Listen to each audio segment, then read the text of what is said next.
looking at my galleries, I'm like, yeah, there's not a lot of vendors of color on these. So what I did was I went to the galleries of um, planners of color that I really respect, and I was like, who's on their teams? And so, and then saying, oh, okay, you know what? I haven't worked with this florist. I'm going to reach out to them and try to get to know them. Because the other thing is, I'm not going to recommend someone to my client just because they meet a criteria of being a person of color or living in a certain area or whatever it is. I still will bring the best people to do the job to my clients.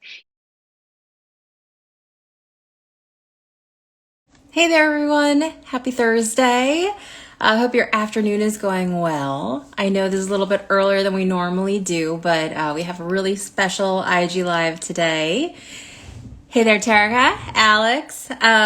We are going to have Beth Bernstein on. Aw, you're so sweet. I like wet hair. It's so warm today for whatever reason. It's not that warm, but I was like, I'm going to delay taking a shower because I'm really hot and sweaty and gross. Um, so, of course, there's the wet hair. But I'll take it. I'll take it any day. You guys are the sweetest.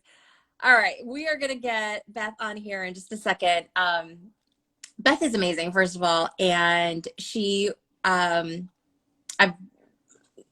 I should like have known her forever, even though like we have lots of the same frienders.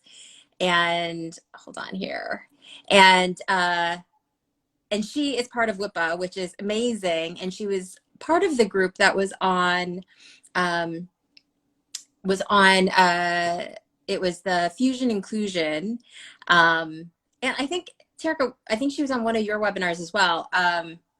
Correct me if I'm wrong, but talking about what WIP is doing in regards to representation, diversity, inclusion.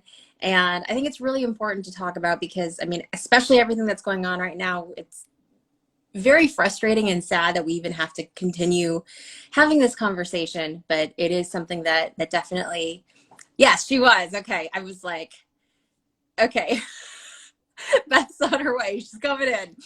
Um, so yeah, so it's something that I think, we have to, she is amazing. I love her too.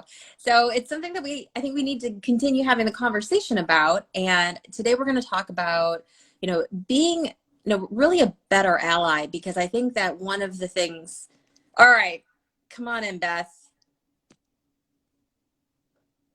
I think one of the things that we need to talk about is not just how, there she is. Hi, How are you doing? I'm okay. How are you? Good. Your filter looks perfect. She looks I don't like, know. I don't think I got it quite right, but we'll see. I'll just sit further away from the camera. you're totally fine. You're totally fine. Thanks. Goodness. So yeah, so I was just saying, like, one of the things that I love is how vocal you are about diversity and inclusion, and what it really means to be an ally. And I think, one of the things, for people who don't know who you are, why don't you give a little bit of background in terms of your experience and Sure. everything? Well, I Terica. think the vocal part of me comes from growing up in New Jersey, and I have that East Coast edge, but I've been living in the Midwest for over 25 years. So I kind of have a little bit of a Midwest charm, but I go straight for the jugular with that East Coast girl in me. So I think that's how that comes out. And I have been in the industry since 2009.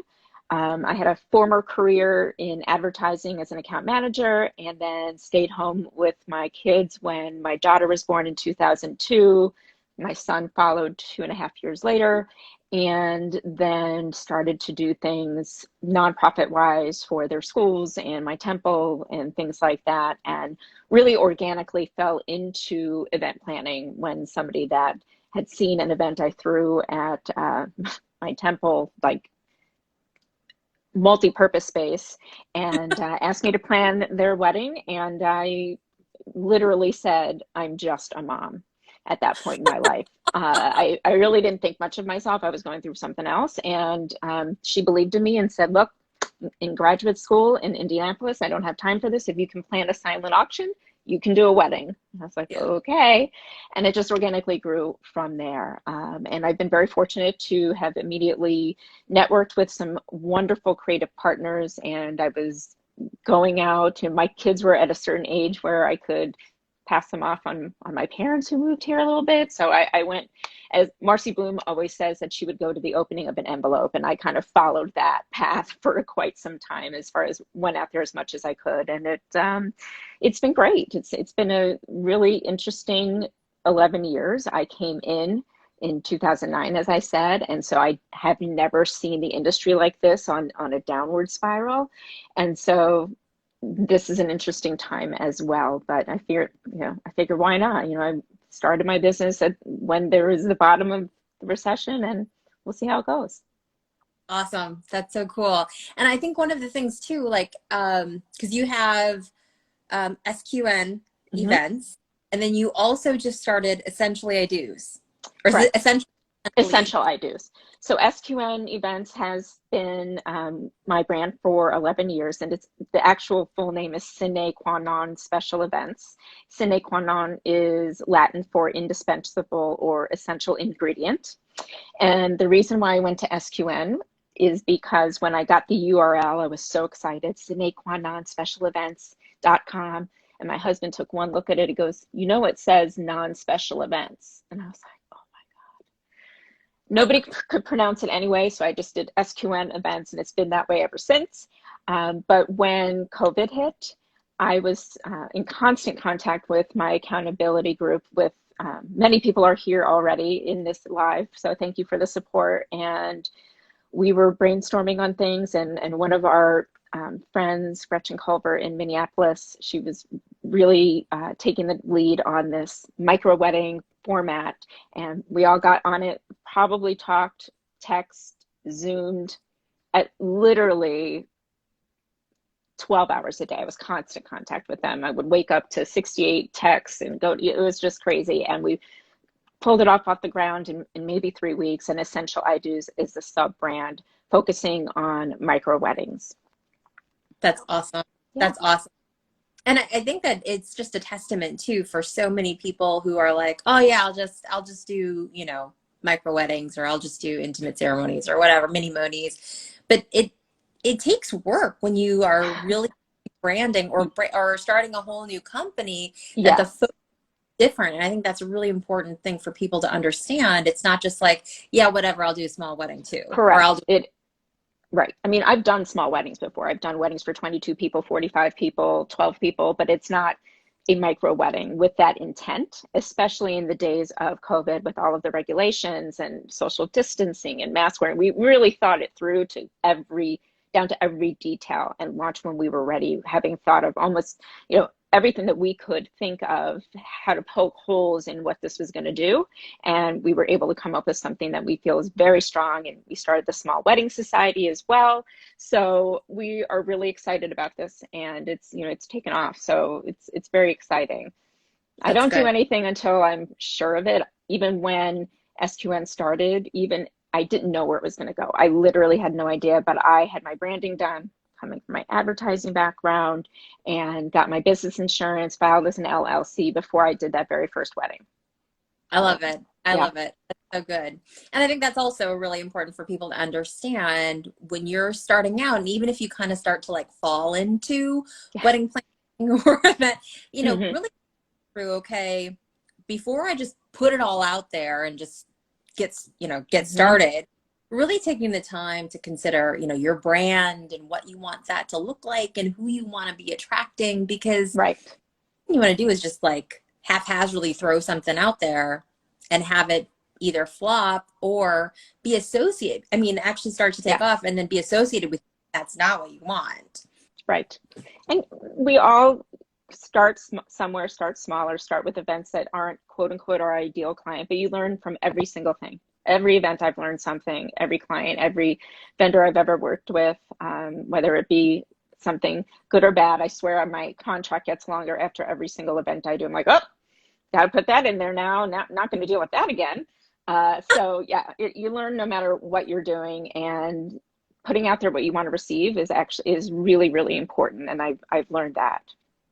I love it. That's so good. Now, so you're the immediate past president, correct me if I'm wrong on the Yes, title, of WIPA Chicago. And so correct.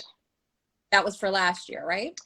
It was actually about 2.5 years. So we are a new chapter. So when they started to bring WIPA here, I was approached by Julie Novak of Party Slate. She and I have been friends for a very long time. She actually was my co-chair on the fundraiser at the temple that got me my first No. gig. Yeah, our kids went to preschool together. So she was on the WIPA International Board, and even though she is from Chicago, we had no Chicago chapter. So they were starting it here. She asked me, she actually emailed me and she's like, can we meet? I have a business opportunity for you. And like, I see dollar signs in my head. And then she and I get lunch and she's like, so there's this nonprofit group. And I'm like, really? That's not businessy. So she told me about the mission and what WIPA stands for. And I was very excited and started as the president before we were inducted as a chapter. And the requirement for chapter to get your legal papers and everything is 30 members, and we had that within 3 months. And then a year and a half later, we're awarded Chapter of the Year. And then I moved on to the International Board in January of this year. Okay, awesome.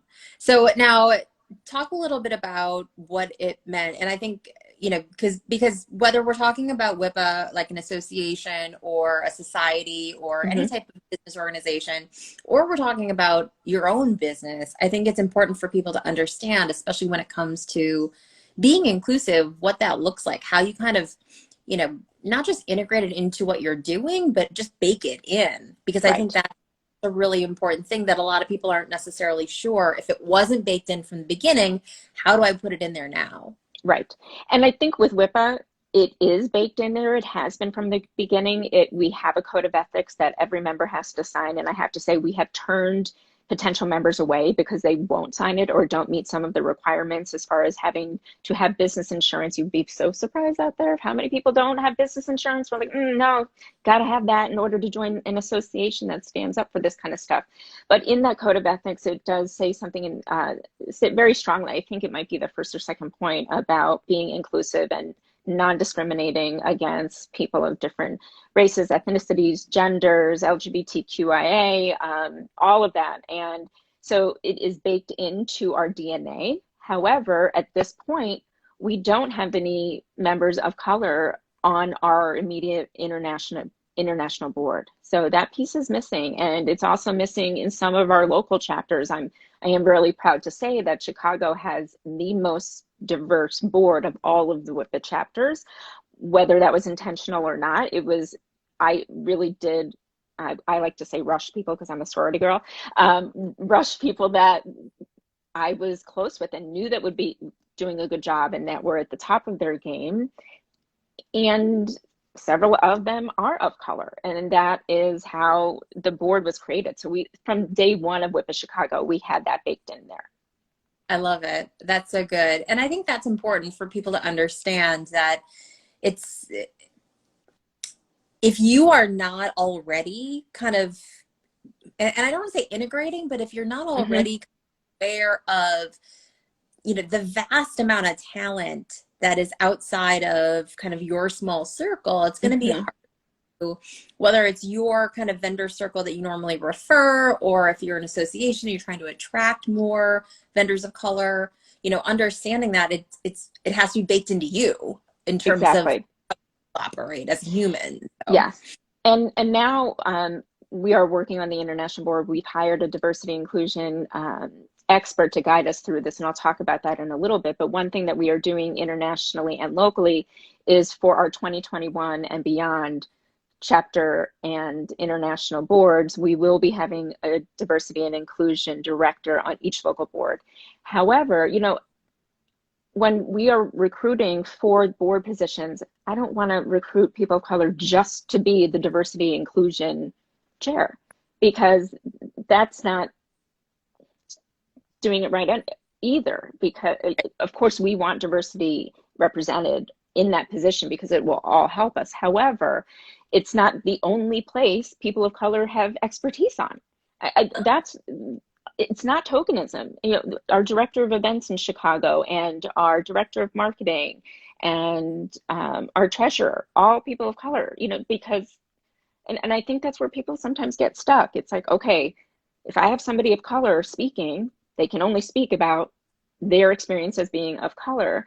And yes, we want that, but it's people are experts in every facet of their field. So I think that's been a disconnect in our times, which I'm hoping that we can change. Absolutely. And I think those are the things too. Like, again, if you are aware of, and I think that's and I don't want to say the easy route that people take and they don't even Mhm. realize They tokenism. don't realize it. I know it doesn't come from a place of malice. It doesn't come from a place, it comes, I mean, I'm going to say it comes from ignorance. And, Right. it's not as if I've been innocent of all of this. It's and when we're talking about being an ally, and something that I've learned in the past 3 months, it's allyship is not enough. It's doing the work. It Hmm. is being anti-racist. Because yes, I've always considered myself an ally, but was I actively trying to combat racism? I don't Hmm. know.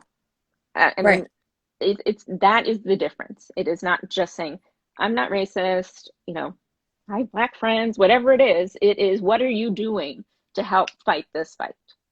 Right. And Right. really being an activist versus just an ally. And yes, let's start somewhere. Definitely allyship is the place to start, but it is not the end to just, tweet things and say, we stand with you and repost. You got to do the work. I've been reposting stuff, but I'm calling as well all these local law enforcement agencies to make change.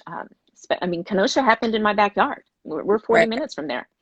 Right. So it hit, and then I'm not going to go there. Sorry. Um, but yeah, you got to pick up the phone. You got to type on your computer and get up. You got to go to the streets if that's your thing. But do something instead of just hiding behind your phone, your computer. Yeah. And I think those are the things that, I mean, whether we're talking about racial justice or we're talking about COVID, people are just sick and tired of not having anything of permanence. Do you know what I mean? Like, Mm-hmm. you can't assume anything anymore, which I think is hard. It's hard for your brain to comprehend that you're constantly having to reevaluate, reconfigure life and what reality is of what you thought you knew. But that's growth. I mean, when you think about like Right. when you're a baby and you're born, it's like you're learning everything new, like things that you're like, oh, that's hard because I just like hit my head on it. And Yeah. like Yeah. there's so many Don't do that again. and they Right. do it again. But but those are the things that, like, as I think as adults sometimes we forget and we kind of feel like we got it, you know what I mean? Like, oh yeah, yeah, and then it's like, what do you mean I have to keep learning? What do you mean I have to Mm-hmm. keep reintroducing, kind of either the same or new information because I didn't get it the first time, And and I it's think that, not necessarily you didn't get it, but it is evolving and we're learning. yeah. And it is the perfect storm right now where a lot of us are home, whereas I used to have appointments all the time and be out on the go. So my body and my brain are used to doing stuff all the time and being on the go and rush, rush, rush. But now that we've been forced to kind of take a step back, and yes, I'm very busy doing work, especially getting essential I do's and small wedding society up to snuff and all of that kind of stuff. But we also have more time to just be in our own thoughts and our brain, and we are constantly being bombarded with messages on social media, the news, everything. And it's like, okay, my brain is going on all cylinders. And I do have the time to really dive into this because I'm not as I don't want to say physically active, but not Right. busy being busy. Right. Right. It's really being able to take the time and digest it and learn and grow. And I think it's a blessing in some ways, as much as I want this COVID and everything to be over and be able to go out. But, it's, like I said, a perfect storm of kind of having some of this time and being in the media so much and having that all come to you with being able to say, okay, I can do something. Yeah. Yeah. And I think that's the most kind of encouraging part about all of this is sometimes you can feel very helpless, kind of like everything's Hmm. going on, no control over COVID. You have no control over all of the racial injustice right now. But what can we control? We can control what we're doing in response to it. Hmm. And I think that's so powerful. It allows us to really kind of one, make a difference, and two, actually be a part of a solution that, you know, can kind of move us forward, which I think everybody wants in the end, Right. regardless And of what. it's okay to make mistakes. Yeah. I mean, I've made mistakes already in this short period of time. When in late May, early June, when all of the upheaval started to happen again, because it happened in February and it happened in March, and then, with Breonna Taylor, and then it happened, then George Floyd hit, and it was a tipping point. But my first reaction, I reached out to a Black planner here and said, "What can I do?" And she said, "You know what? It's not my job to tell you." And I was like, "You know what? You're right. It's not." But that was my natural reaction. And I was okay with her telling me that. I was disappointed at first, but then I was like, "Oh my God, why is it on her to tell me?" When I could have done some stuff on my own and researched it and then come back and said, "Look, this is what I have learned. How can I expand upon it? How can I grow more?" But until I started doing that work on my own, it, I mean, we're stumbling through it. I'm going to make mistakes, and I in no way am an expert on any of this. I can just talk about my own personal experience. And of course, I am a representative of WIPA, so I can speak to it on that level as well.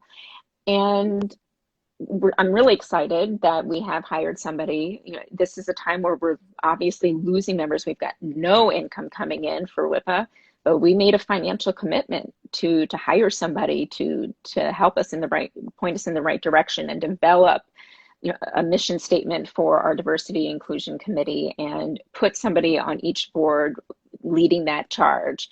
So we take it seriously, and I'm glad that I can do it on a broader level than just in my own business. But I know I'm going to make mistakes. I'm not an expert by any means. But I think that's where people need to be able to understand. And I mean, if anyone's watching that, you've heard me say this a million times, you know, pouting over and over, but it's not like anything else. It's not like this is not any different than learning to speak another language. I can't speak French. If I wanted to learn to speak French, you don't like call up somebody and be like, yeah, so what do I do? I want to learn to speak French. They're like, get There's a Rosetta lot Stone. of stuff out there on the internet to tell you how to do it, right? Like, you don't call your French friend and you're like, ooh, you want to teach me how to speak French? They're like, no, dude, I got things to do. Like, Right. you know, figure it out. And those are things that's like, if you want to change your, you know, your business plan, you want to, you know, do better on your branding, or you want to understand how to, you know, really hone in your message for your ideal client. Like, those are things that you can find out information. You can take courses. There's so much available. You don't, you have to take responsibility for what you don't know. And I mean, Absolutely. you know, now is, and I always laugh because it's like, I remember the days when it's like, if you didn't know something, you had to like find a way to get to the library, get up in World Book Encyclopedia, or, you know, like there was no internet, like There to was no learn internet. takes such responsibility. And now it's like it's on your phone. It's literally in your hands. Not that hard.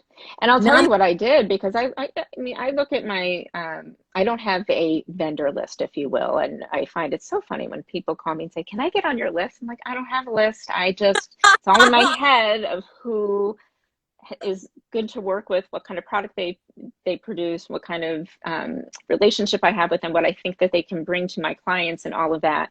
But looking at my galleries, I'm like, yeah, there's not a lot of vendors of color on these. So what I did was I went to the galleries of um, planners of color that I really respect, and I was like, who's on their teams? And so, and then saying, oh, okay, you know what? I haven't worked with with this florist. I'm going to reach out to them and try to get to know them. Because the other thing is, I'm not going to recommend someone to my client just because they meet a criteria of being a person of color or living in a certain area or whatever it is. I still will bring the best people to do the job to my clients.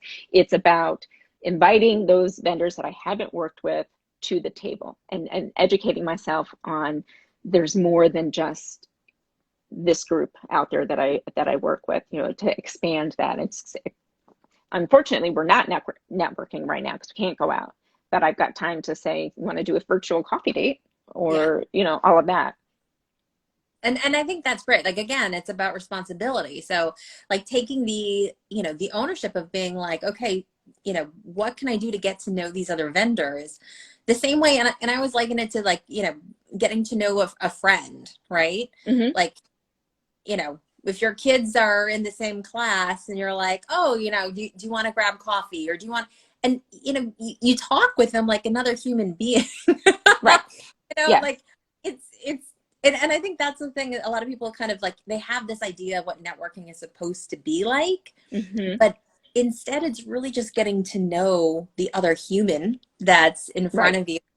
And, how do they approach their business? Who is their ideal client? What are the things that they love? And being able to get to know them. And then it's a natural fit for, you're like, oh yeah, I have a perfect client for this. Exactly. Yes. Yeah. And those are the things too. It's hard to, as, being a planner, I'm sure that it's one of those things, like you have people calling you saying, how do I get on the Beth list? And it's not about that. It's about and if you don't know who those vendors are, you don't know if it's going to be a good fit. 100%. Absolutely.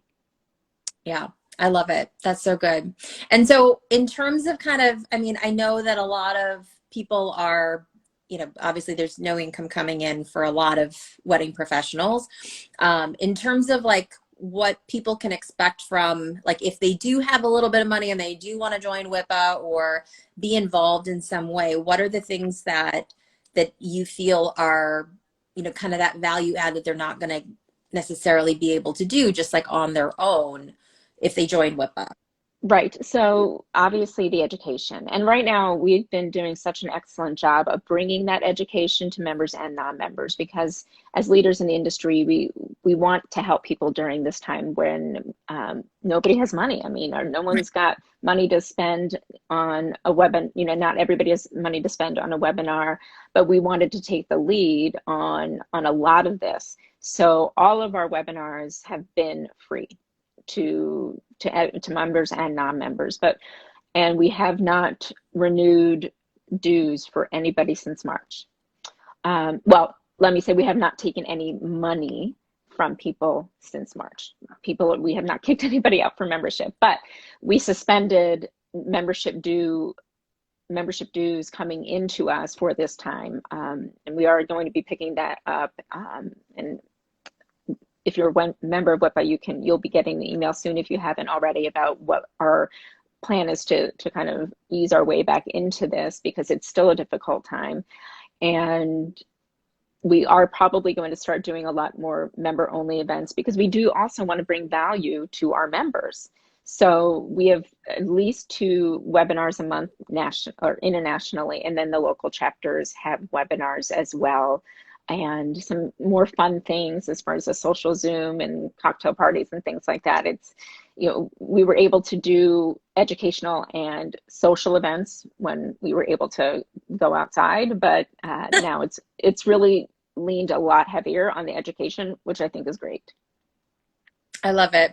And what would you say in terms of kind of advice for professionals, planners who are watching and they're kind of like, I don't know what to do. Like, I don't know if I should, quote unquote, pivot, or, kind of focus on micro weddings, or if I should just kind of wait it out, or, if I should kind of reinvent myself during this time. Like, what would you advise? And I think that's a lot of people's first reaction is like, okay, now what do I do? It's like squirrel. There's all these things, people are doing all these things, and it's like, why am I not doing that?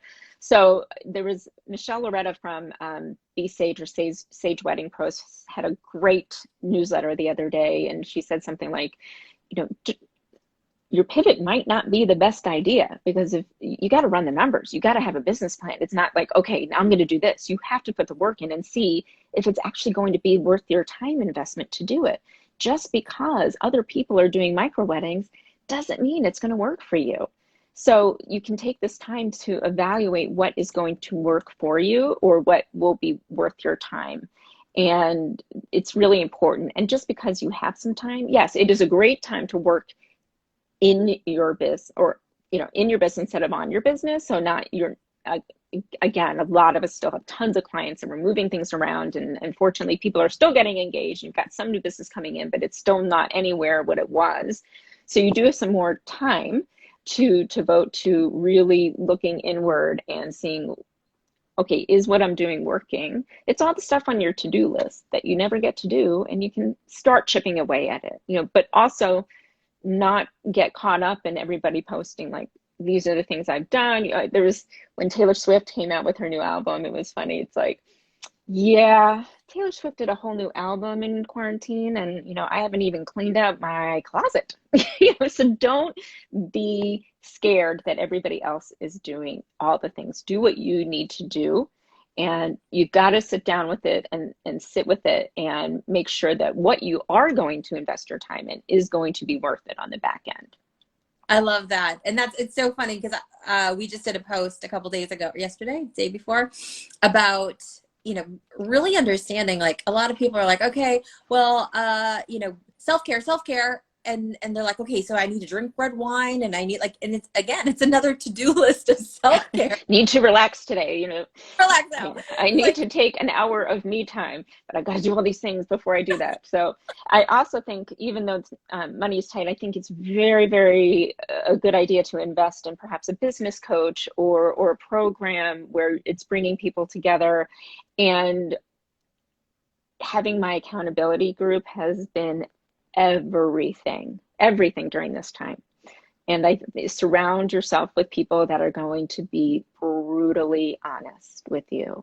And it's not just cheerleaders to hype you up. It's people to say, could be like, you need to bring yourself down a peg. You need somebody that is going to be telling you not just what you need to hear to better yourself, but what you should be hearing to help you. And there are a lot of people out there, and I definitely have been guilty of this in the past. It's like, I just, la, la, la, la, la, la, la. I want to make sure that I'm doing all the good things, and being able to take criticism and implement some change. You gotta set yourself up for that. And this is a great time to do that. Surround yourself with people that are going to be real with you. And I'm very fortunate that I have found those people. But if you don't have those people right now, start with a business coach. Start with joining a group like E3, which I'll send you a link in here. And you can just really, really find the right things to be working on right now instead of just busy work. Yeah, no, I think that's so important. It's one of the things, so like some of my coaching clients, one of the things that they constantly say is, I saved so much money by not making all these other mistakes and wasting time during this time of COVID, because it's like, I can be in my head and like think I'm doing all the right things and finish and check stuff off a list that's not going to get me closer to my goals. So right. I mean, things that if that's you hiring a business coach or, finding an organization that's going to help kind of keep you not just accountable, but keep you on the right path for you. Right. So that, because, again, it's like shiny object, squirrel. It's like all these things that you're like, oh, now I need to do this too.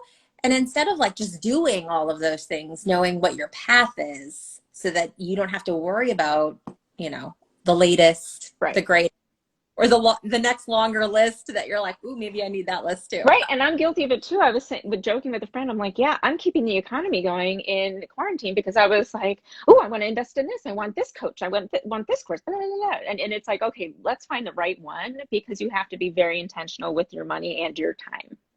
So Absolutely. do your research, ask people for recommendations.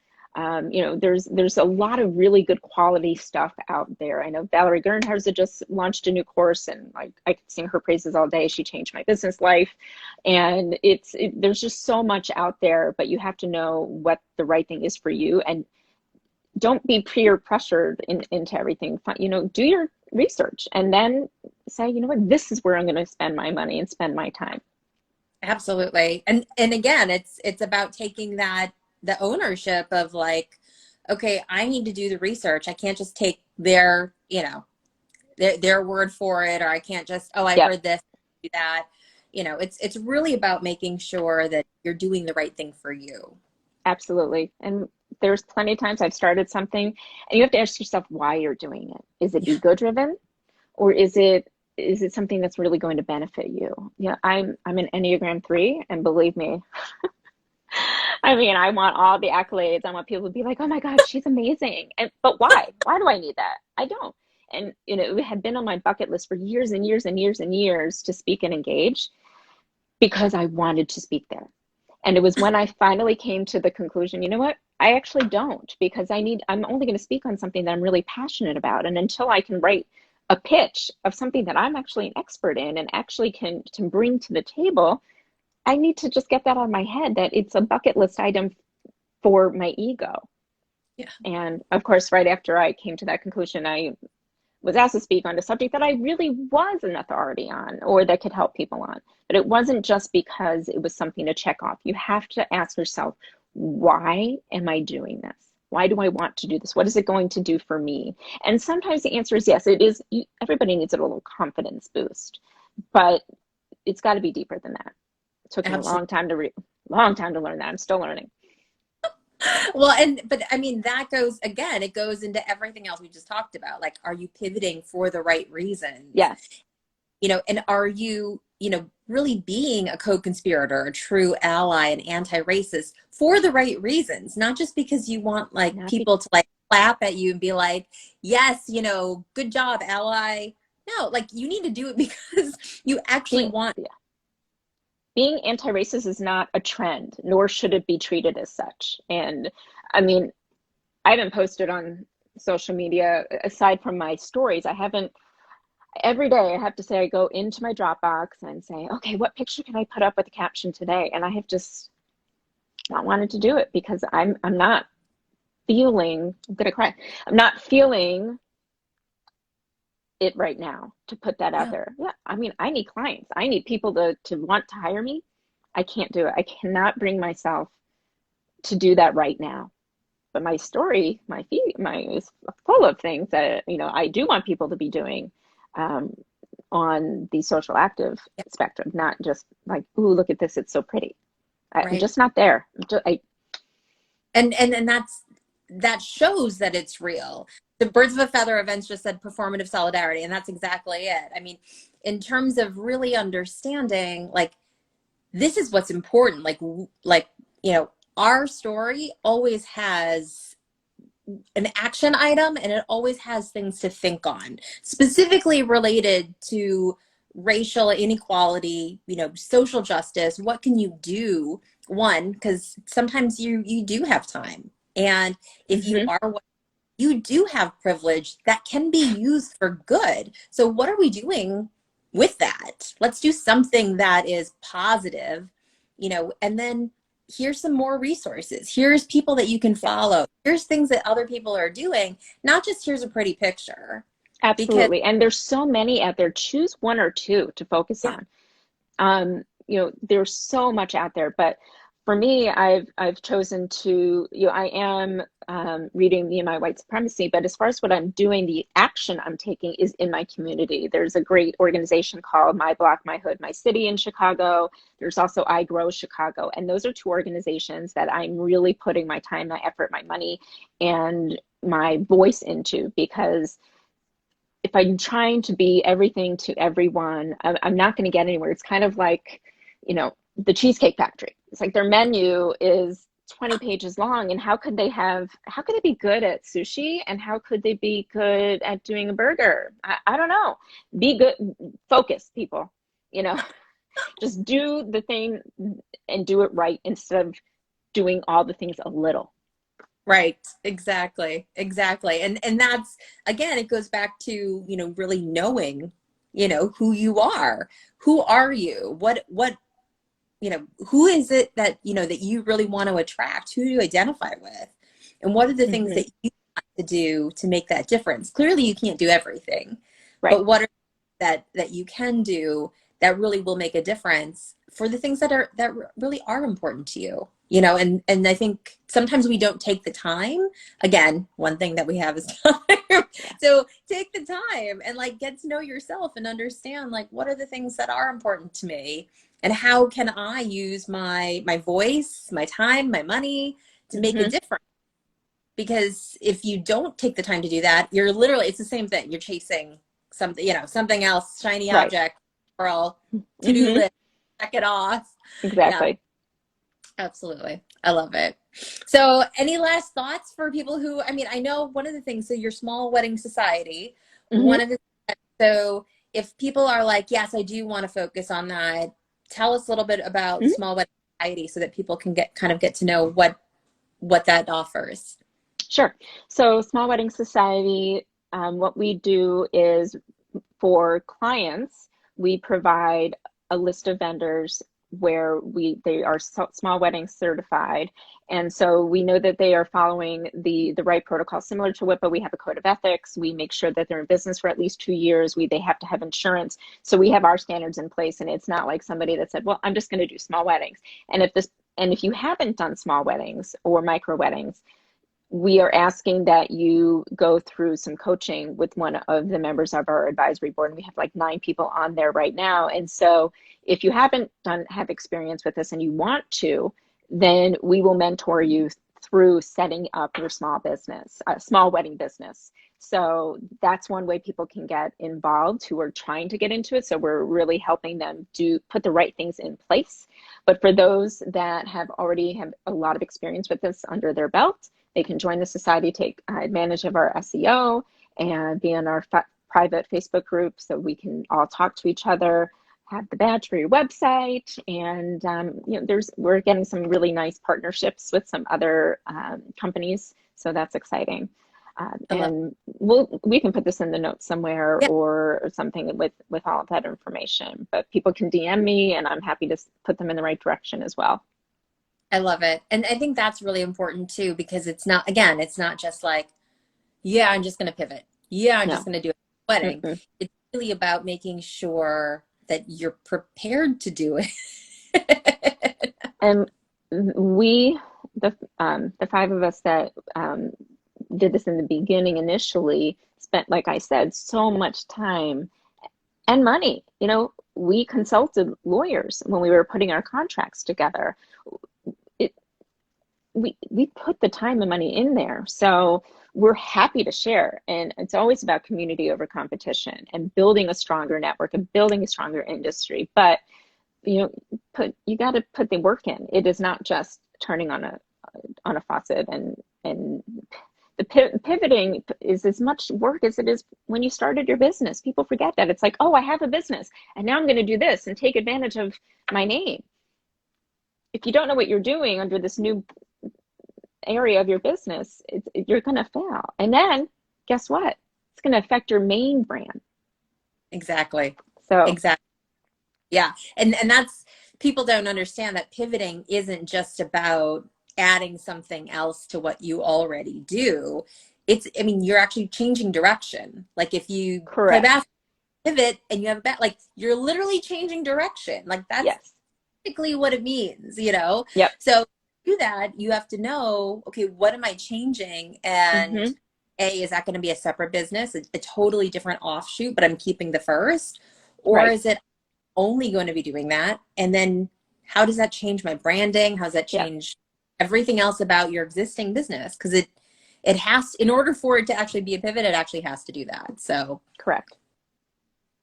yeah, I love it. So awesome. We'll put all of that in the notes for people so that Okay. they can of it. And I love the fact that you mentor other planners who are looking to do that, because I think that's the other thing is really making sure that that type of desire to like, okay, I do want to do that, but I don't know how to. Right. It gives people that opportunity to really be able to get that information, the education, and the Mm-hmm. mentorship. Again, you don't know what you don't know. So if you're Absolutely. learning from someone who does know that, that's not going to be helpful for you. Right. Yeah. My most valuable information comes from other planners. By in my market, outside my market, I can always learn. I learn all the time, and I love to learn. My I love daughter it. just started college, and I'm not really asking her how she is. I'm like, "What are you learning?" She said, "What are you doing?" And she's like, "Oh my God, Mom." But I I didn't love to learn when I was in college as much, and now I'm all about it. She's like, oh, Mom, I love it. That's so Yeah, great. That's good. Awesome. Well, thanks so much for joining today, you everyone. are welcome. Thanks for having me. Yes, absolutely. And everyone, if you guys want to know more about Beth, you can find her at SQN Events, Essential I Do's, Hmm. and she's also on the WIPA International Board and the immediate past president for the WIPA Chicago Board as well. Hmm. So you can Yep. find her at those and ask her more questions. And a small wedding Small Wedding society. Society. Hmm. And we'll have all of that in the notes, and you guys can contact Beth for that. So Yeah, thanks so much. lots of Instagram. There's like, which account do you want to post? I'm like, oh my gosh, I'm posting the wrong thing to the wrong account. So No worries, no worries. Well, thanks so much. I love it. And again, I love everything that you're doing. And it's always so refreshing to know that, other allies are out there, championing the same things that we are, because, no one wants to go it alone.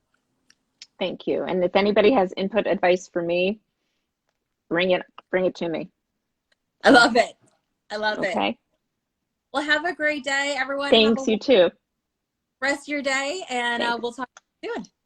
Sounds good. Bye.